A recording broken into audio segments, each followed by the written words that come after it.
అందరికీ నమస్కారం. నువ్వు స్పెషల్ కాదు. కేవలం ఒక శాంపిల్ మాత్రమే. నీ గురించి నీకు చాలా గొప్ప అభిప్రాయం ఉంది కదా! నేను ఏదో ఒక రోజు ప్రపంచాన్ని మార్చేస్తాను. నాలో అద్భుతమైన టాలెంట్ ఉంది. నా టైం ఇంకా రాలేదు అని రోజూ నీకు నువ్వు కథలు చెప్పుకుంటూ నిద్రపోతున్నావు కదా! నీకు ఒక చేదు నిజం చెప్పనా? నీలాంటోళ్ళు ఈ ప్రపంచంలో కొన్ని కోట్ల మంది ఉన్నారు. శ్మశానంలో సమాధుల మీద పేర్లు చదువు. అక్కడ పడుకున్న ప్రతి ఒక్కడూ బతికున్నప్పుడు నేను స్పెషల్, రేపు ఏదో సాధిస్తాను అని అనుకున్నవాడే. కానీ చివరికి ఏం మిగిలింది? మట్టి, ఒక రాయి తప్ప. నువ్వు కూడా ఆ లిస్ట్‌లో చేరడానికి రెడీగా ఉన్నావు. ఎందుకంటే నీకు ఒక భయంకరమైన రోగం ఉంది. దాని పేరు రేపు. మనం మనుషులం. చాలా తెలివైన వాళ్ళం అనుకుంటాం. కానీ మనంత అమాయకులు ఎవరూ ఉండరు. ఎందుకంటే మనం రేపు అనే దానిని అతిగా నమ్ముతాం. రేపు ప్రొద్దున్న లేచి ఎక్సర్సైజ్ చేస్తాను. వచ్చే సోమవారం నుంచి చదవటం స్టార్ట్ చేస్తా.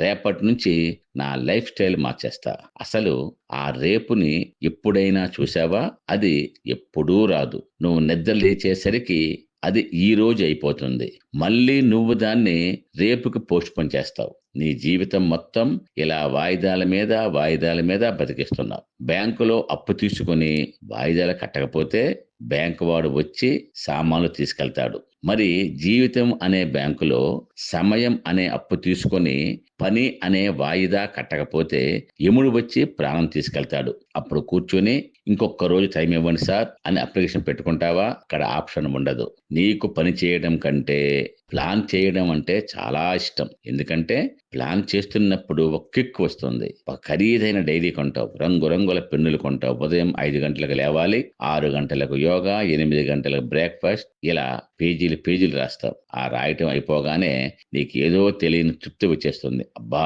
నా లైఫ్ సెట్ అయిపోయింది అని ఫీల్ అయిపోతావు. ఆ కిక్‌లోనే పడుకుంటావు. తెల్లారేసరికి ఆ డైరీ ఎక్కడో మూలన పడి ఉంటుంది. నువ్వు దుప్పటి ముసుగులో ఉంటావు. ప్లానింగ్ అనేది కేవలం ఒక మత్తుమందు.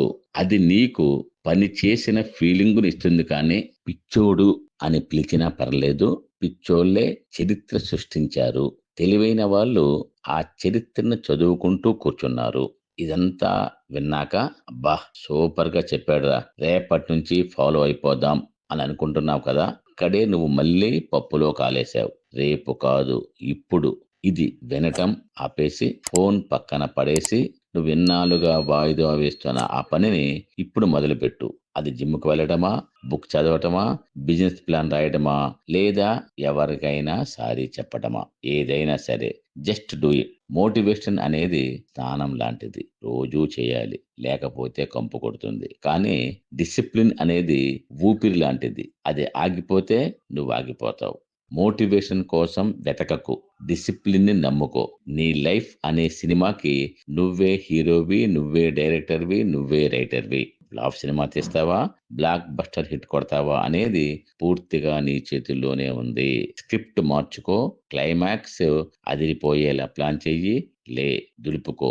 నీలో ఉన్న ఆ లేజీ ఫెలోని గట్టిగా ఒకటి పీకి పనిలో పెట్టు. ప్లానింగ్ అనేది కేవలం ఒక మత్తుమందు. అది నీకు పని చేసిన ఫీలింగ్‌ని ఇస్తుంది కానీ రిజల్ట్‌ని ఇవ్వదు.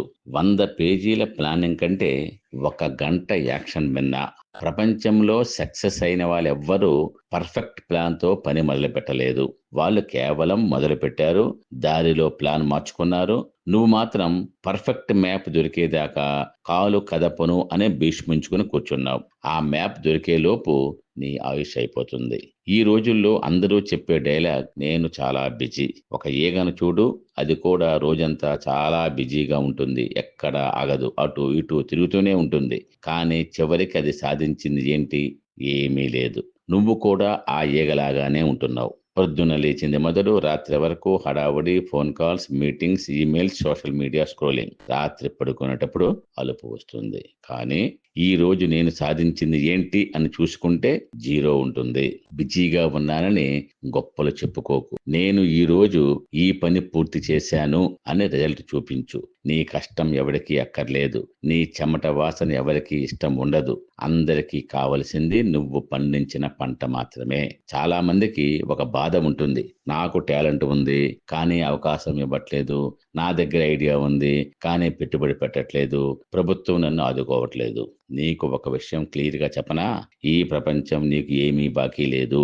నువ్వు పుట్టకముందే ఈ ప్రపంచం ఉంది. అది నీ కోసం రాలేదు. నువ్వే ఇందులోకి వచ్చావు. నీకు ఆకలి వేస్తే నువ్వే వేటాడాలి. నీకు దాహం వేస్తే నువ్వే బావి తవ్వుకోవాలి. ఎవరో వచ్చి నీ నోట్లో నీళ్లు పోస్తారు అనుకుంటే అది నీ అవివేకం. నీ ఫెయిల్యూర్‌కి మీ నాన్ననో, మీ టీచర్‌నో, మీ బాస్‌నో లేదా ఆ దేవుడినో నిందించటం మానేయ్. నీ జేబు ఖాళీగా ఉందంటే దానికి కారణం నువ్వే. నీ శరీరం షేప్ ఔట్ అయ్యిందంటే దానికి కారణం నువ్వే. నీ లైఫ్ బోరింగ్‌గా ఉందంటే దానికి కారణం నువ్వే. అద్దంలో కనిపించే వ్యక్తిని తప్ప ఇంకెవరినీ నిందించటానికి నీకు హక్కు లేదు. బాధ్యత తీసుకో. నా లైఫ్ నా చేతుల్లో ఉంది అని ఫిక్స్ అవ్వు. అప్పుడే ఏదైనా మారుతుంది. నేను రిస్క్ తీసుకోను, సేఫ్‌గా ఉంటాను అని నువ్వు అనుకుంటావు. అసలు సేఫ్ అంటే ఏమిటి? ఒక గదిలో కూర్చొని ఏ పని చేయకుండా, ఏ కొత్త ప్రయత్నం చేయకుండా టీవీ చూస్తూ బతకటం సేఫ్ అనుకుంటున్నావా? అది సేఫ్టీ కాదు. అది స్లో పాయిజన్. నీ మెదడు తుప్పు పట్టిపోతుంది. నీ కాన్ఫిడెన్స్ చచ్చిపోతుంది. పడవ రేవులో ఉంటే సేఫ్‌గానే ఉంటుంది. కానీ పడవను తయారు చేసింది రేవులో కట్టేయడానికి కాదు, సముద్రంలో అలలతో పోరాడటానికి. నువ్వు కూడా అంతే. ఇంట్లో కూర్చోవడానికి పుట్టలేదు. బయటకు వెళ్ళు. దెబ్బలు తగులుతాయేమో అని భయపడకు. గాయాలు లేని సైనికుడు అంటే వాడు యుద్ధం చేయలేదని అర్థం. ఫెయిల్ అవ్వడాన్ని ఒక అవమానంగా చూడకు. అది ఒక అనుభవం. అసలు ఏ ప్రయత్నం చేయకుండా ఓడిపోవటం కంటే ప్రయత్నించి ఓడిపోవటం 1000 రెట్లు నయం. కనీసం నీకు నేను ట్రై చేశాను అనే గట్స్ అయినా ఉంటాయి. నీకు అందరూ నిన్ను గమనిస్తున్నారని, నువ్వు ఏదైనా తప్పు చేస్తే నవ్వుతారని ఒక భయం ఉంది గదా! నిజం చెప్పనా? ఎవరికీ నీ గురించి పట్టించుకునేంత టైం లేదు. వాళ్ళ కష్టాల్లో, వాళ్ళ గొడవల్లో వాళ్ళు బిజీగా ఉన్నారు. నువ్వు రోడ్డు మీద పడిపోయినా ఒక 2 నిమిషాలు చూసి, నవ్వి ఎవరి దారిన వాళ్ళు వెళ్ళిపోతారు. అంతే తప్ప నీ గురించి రోజంతా ఆలోచించేంత ఖాళీ ఎవరికీ లేదు. కాబట్టి ఆ జనం ఏమనుకుంటారో అనే చెత్త భయాన్ని తీసి చెత్త బుట్టలో పడేయ్. నీకు నచ్చిన బట్టలు వేసుకో. నీకు నచ్చిన పని చెయ్యి. నీకు నచ్చినట్టు బ్రతుకు. ప్రపంచం నీ కోసం ఎదురు చూడట్లేదు. నువ్వే ప్రపంచాన్ని నీ వైపు తిప్పుకోవాలి. ఆల్ ది బెస్ట్ చెప్పను.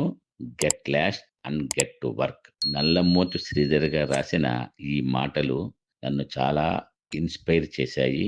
అందుకే ఆ చైతన్యాన్ని మీతో పంచుకుంటున్నాను. ఆచరించండి, ఆనందించండి.